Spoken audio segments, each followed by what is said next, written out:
Politics, Senate Minority Leader Abba Moro has appealed to aggrieved members of the People's Democratic Party in Benue State to give peace a chance. The lawmaker who represents Benue South Senatorial District made the call in Otukpo. Maiwa Kuato has details. Gathered are members of the People's Democratic Party of Benue South Senatorial District, also known as Zone C. They are here in Otukpo to begin reconciliation steps to resolve the dispute between two of their members.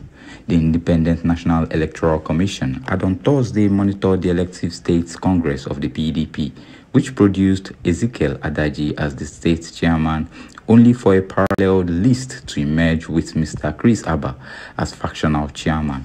I'm a PDP member that is registered, and I recognize the position of the party that held and made Ezekiel Adaji the chairman of the party at the state level. Representatives of various senatorial districts expresses their commitment to ensure peace reigns. Apagatu remains the home of PDP, and we can never abandon this party.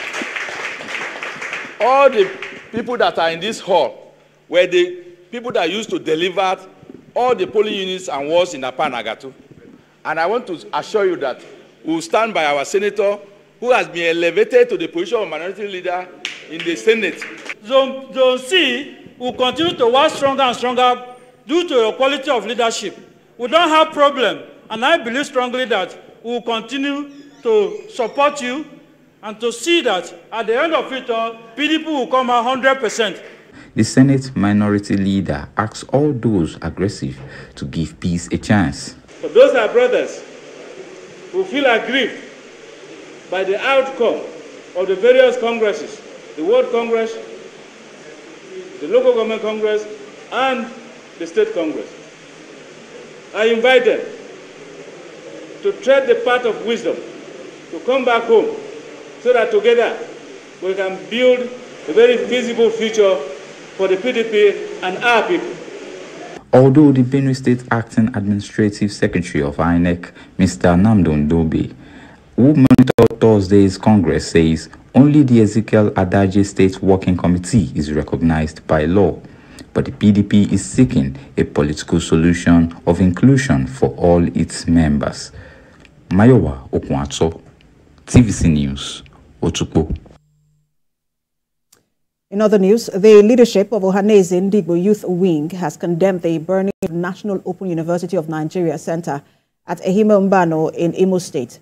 The youth group who visited the scene of the incident wondered the reason behind the destruction of such huge government assets meant to be beneficial to the people of the Southeast region. These are members of Ohanaeze Youth Wing. They are here at the National Open University Study Center at Insu, in Ehime Mbano Council area. Regrettably, this center was set ablaze by hoodlums, which the youth leadership has condemned in its entirety. We want to state categorically that what we found here is not what we had. What we found destroyed here is a big auditorium, a learning facility that could be useful to our youths and our children for self-development and human capacity building.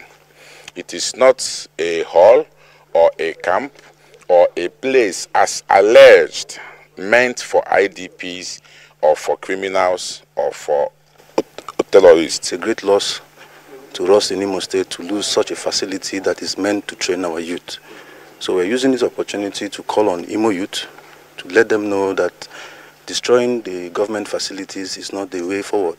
At another event, ahead of the burial of the President General of Ohanaeze Ndigbo, the Youth Igbo organization has set up a committee to advise Emmanuel Iwanyangu. According to the group, the late Igbo leader invested greatly in the lives of youths, irrespective of background and creed. Many youths who went through the tutelage of Ohanaeze Agamba are today champions in their respective field of endeavor. Iwanyangu is a global figure. Mercy to have an avenue that shall get his immortality. We We have many ideas which we will allow the committee to deliberate on and work on. This committee has strongly geared towards how we are going to immortalize this great man and let the rest of Nigeria and the world know that indeed we, the Igbos, we have kings and we honor kings. The family of late President General of Ohanaeze Ndigbo has announced 1st November for his burial. Prince Oba, TVC News, Owerri.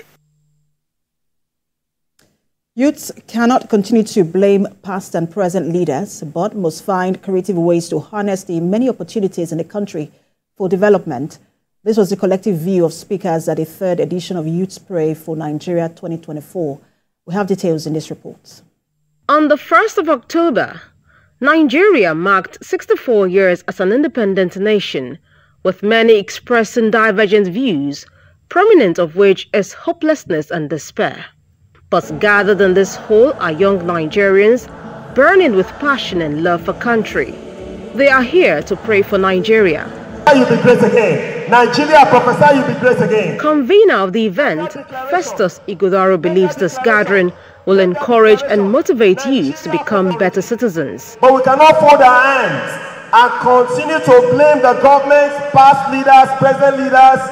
That will not solve any problem. What can you do? What can I do? That's why we are focusing on the youth. You are the president of tomorrow. You are the commissioner, the governors, the senators of tomorrow. You are the future of Nigeria. If you lose hope, we have lost Nigeria. Speakers here say youth must realize the power they wield as change makers and seek education and skills for self and national development. Education plays a major role, and that's why you cannot afford to be a mediocre. You cannot afford to be a dropout. You cannot afford to be a loser.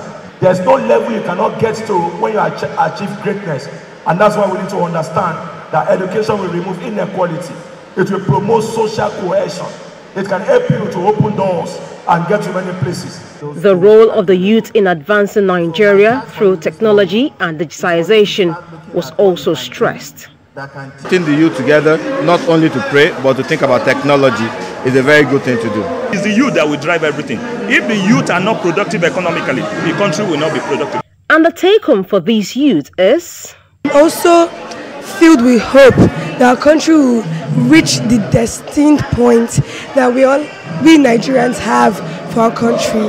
Seeing people in high places who have started in a lower place and they are reaching the top, it gives me hope that yes, I can still be the best and I can make Nigeria the best of it. Organizers of this program, which started in 2022, are optimistic it will continue to make impact, drive patriotism and fuel hope that Nigeria will be great again.